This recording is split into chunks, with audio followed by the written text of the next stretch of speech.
Your Steve Jones Show podcast is loading now. The Steve Jones Show podcast is sponsored by Sunbury Motors, North 4th Street in Sunbury, and Sunbury Motors Kia, routes 11 and 15 in Hummel's Wharf.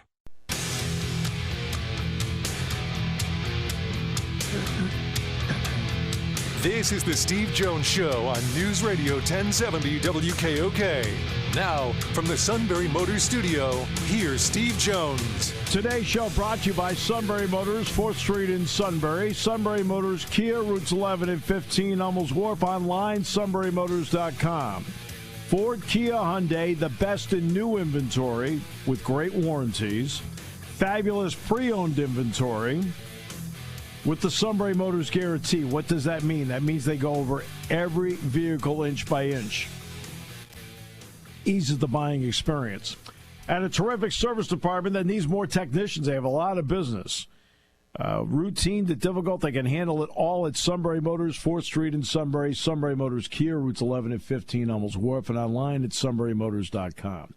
Right out of the gate from 247 Sports, very pleased to bring in the outstanding Mark Brennan, my longtime friend. Great to have you with us again. It's great to be here, Steve. Thanks for having me. Day after signing day, so I get to take a deep breath and get back to work covering football. Yeah, I mean, you were there for a long period of time, watching all this happen. You've now watched this unfold over the years. What's your take on how it's done and the importance that is placed on it by the staff to the recruits as to how it's done? Yeah, I mean, to me, Steve, the prevailing story yesterday, people want to talk about rankings. They want to talk about, stars. They want to talk about everything else. But you make a good point. The stability at Penn State, the way that they've handled things since James Franklin has been here on the recruiting front, it's been unbelievable, the lack of drama on signing day. And that's not necessarily good for our business, at Lines 247. The sites that tend to get the most traffic are the ones who are waiting for the last-second commitment or a decommitment or something else. And then, Steve, to top it off this year, you lose both coordinators, and you have to replace them after the season, and you don't have a single decommitment. And to me, that tells you what you need to know. So, yeah, we could talk about the rankings. We could talk about how Penn State has that cool war room set up.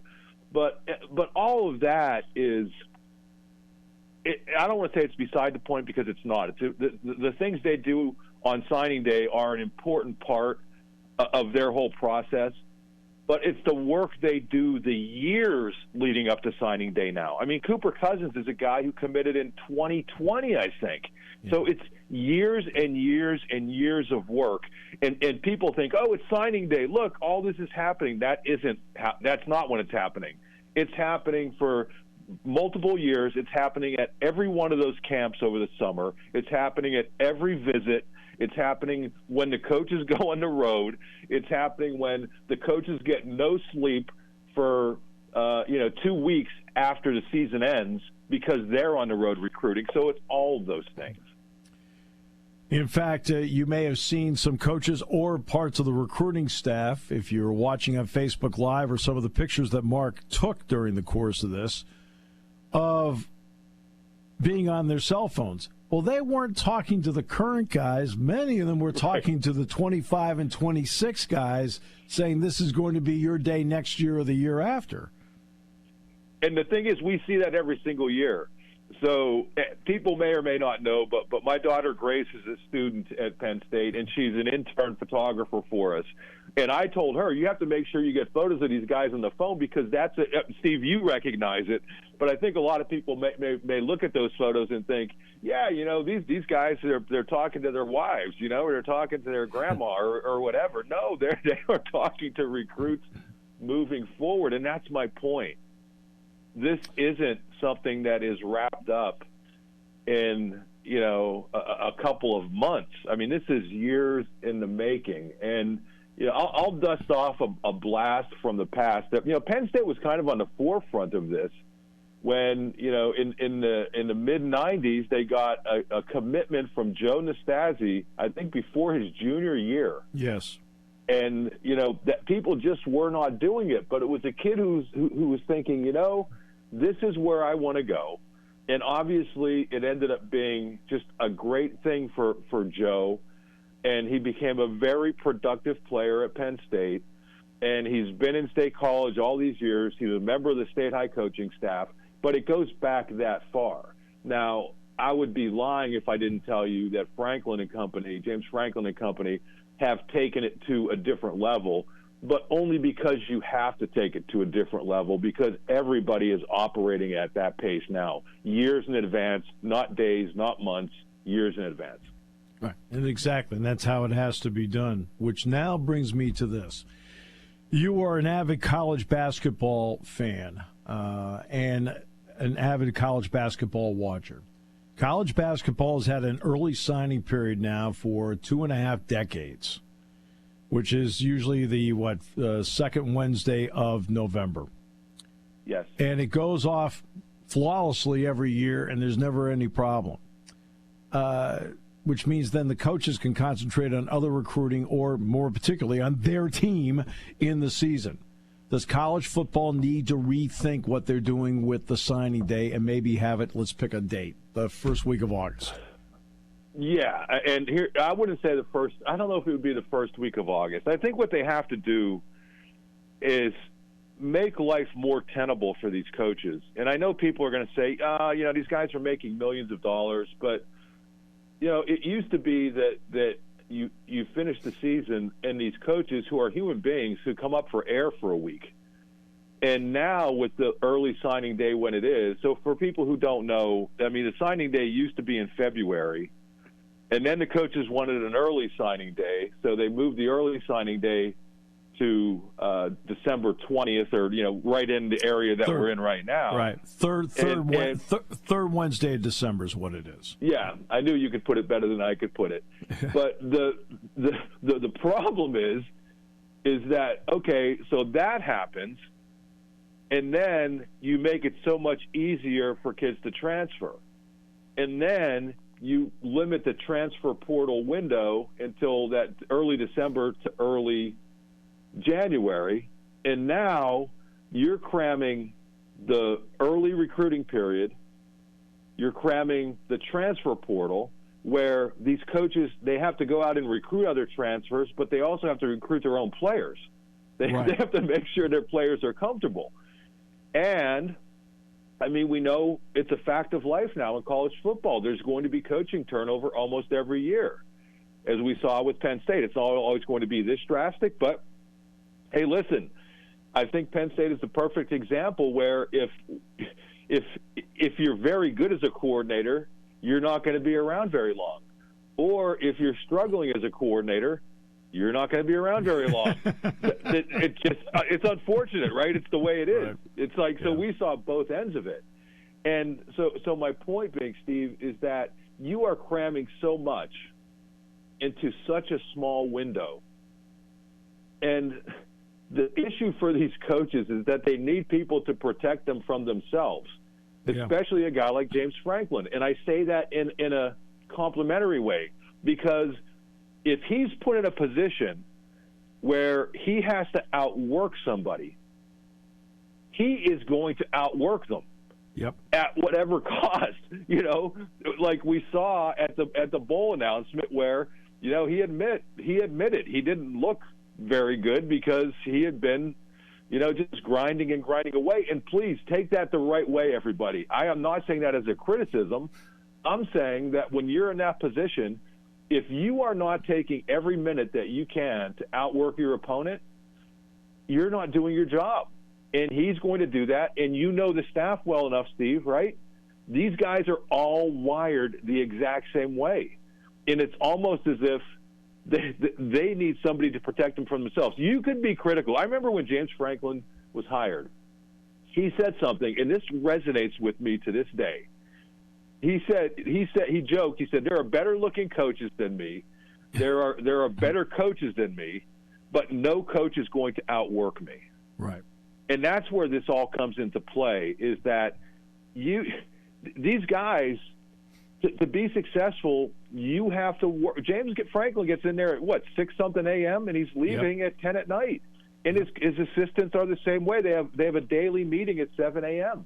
And it's so going back to where we started. I know I'm all over the place here, but yeah, you need an early signing period. Would August work? Yeah, I think August would work because you're getting ready for the preseason and things aren't being pulled all over the place. But at some point, I think it would be much better because let's face it, the kids we saw with Penn State this year. These kids, I mean, I think they had one guy, Jalen Harvey, who committed in October, and and everybody knew for a year and a half that he was going to commit to Penn State. I think he just wanted to enjoy the process. So many of these kids just want to get the process over. Just do it in August. I agree, and I know I went a long way there, but I think there's more to it than just moving the date. It's like, these coaches, I think, need to be able to take a deep breath every once in a while. And that was the point of the question, in which you then artfully ran with.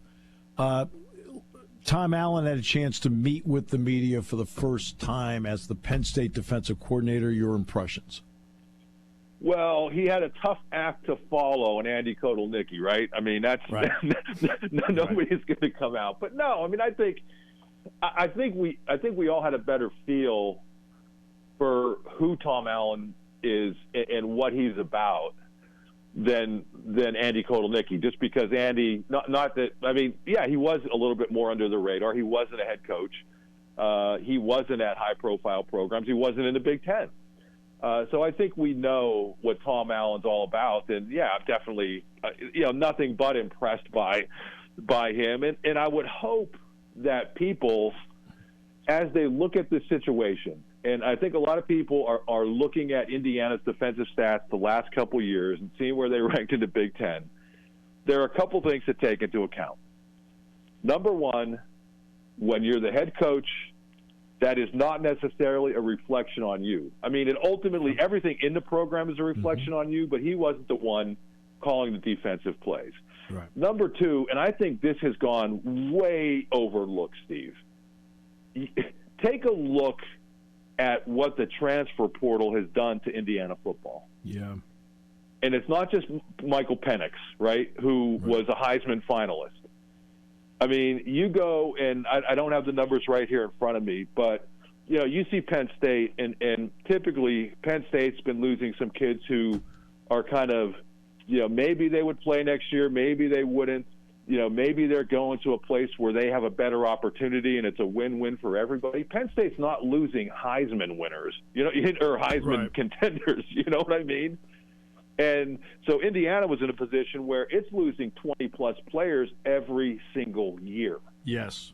And if you think that's not going to impact where you are, I mean, do you think it's a coincidence that Indiana went from being competitive and as soon as the transfer portal really heats up, falls off the edge of the cliff?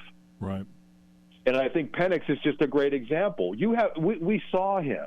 I mean, we could argue about whether that was a touchdown or not against Penn State.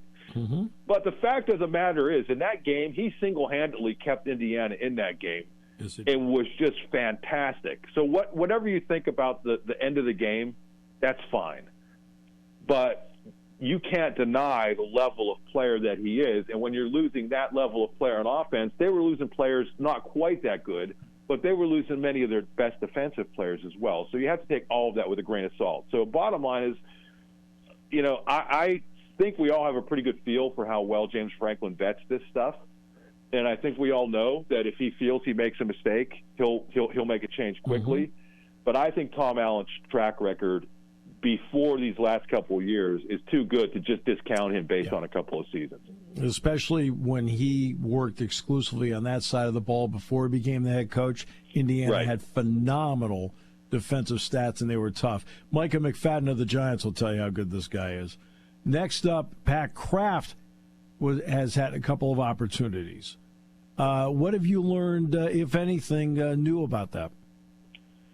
I just think James Franklin talks a lot about alignment, and you can just see where they're at. You can see where, and I don't want it to come across the wrong way, but I think realistically speaking, if you want to have a successful athletic department at a place like Penn State, you have to dedicate the proper resources to football. It's just the case. That does not mean you don't dedicate the proper resources to all the other sports. But we know what makes the money, right? We know what's going to generate the revenue.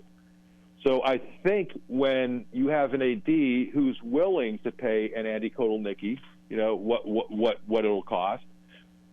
Tom Allen's probably a different story because I think he's probably okay financially anyway. I have no idea what he's going to be making, but I know that he walked away from the Indiana situation in a good spot. But you look at what they're doing with facilities. Mm-hmm. You look at the way they're trying to generate more revenue from the football stadium, which I don't think Penn State has done a good enough job over the years.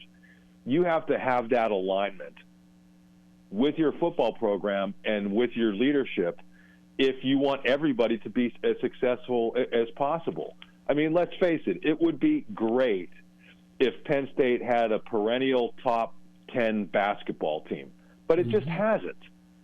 Now, Penn State basketball makes its share of money, but not at the level that football does. So you have this thing that generates all this money, and you have to dedicate the proper resources to it to be able to compete with everybody else. Now, I think the other side of that, Steve, is James Franklin has been saying this for years. If you've listened closely, I know you have, but I mean, fans out there and observers, if you've listened closely, James has been talking for years about this alignment with, the football coaching staff being on the same page with the athletic department, being on the same page with university leadership. Yep. And now he's getting it. Yeah. So what does that mean? Now the ball is in his court. He's getting what he needs, what he said he's needed to compete at the highest level. Now you have to be able to beat the Ohio States and Michigans, even though you're not playing Michigan for a while. But you get my point. I mean, right. You have the tools that you've been asking for. Now the ball is in James's court. He doesn't have every single tool, but he's getting the stuff that he needs.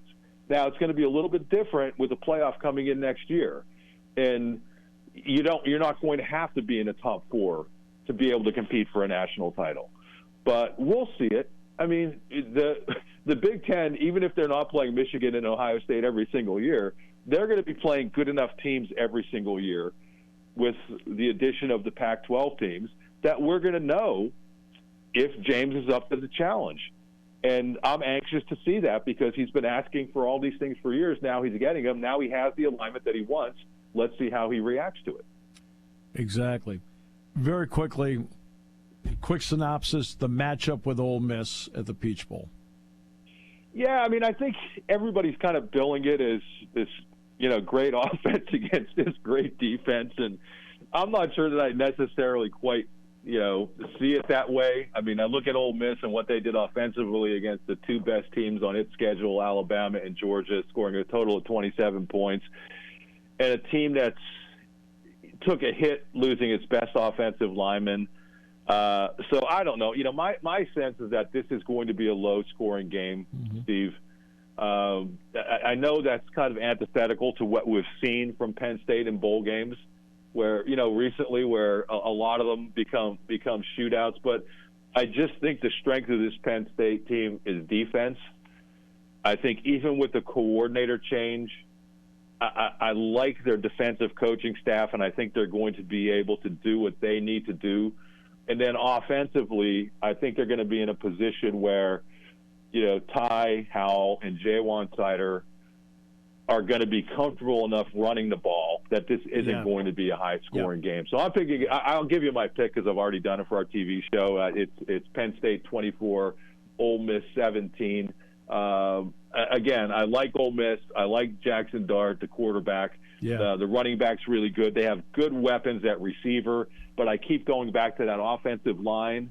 And even without Chop, I really like what I saw from the Penn State defensive line, and I love what Penn State's linebackers are able to do rushing the passer. So I think it's going to be. I don't think it's going to be a great day for that Ole Miss offense. We'll see if I'm wrong. Yeah, the one tackle is definitely out. The other tackle is still iffy. Hey, Mark, thanks so much. Appreciate it. Grace did another great job, and appreciate everything. Happy holidays to Stacy, Grace, you. Appreciate you very much. Yeah, to your family as well, Steve. Thank you.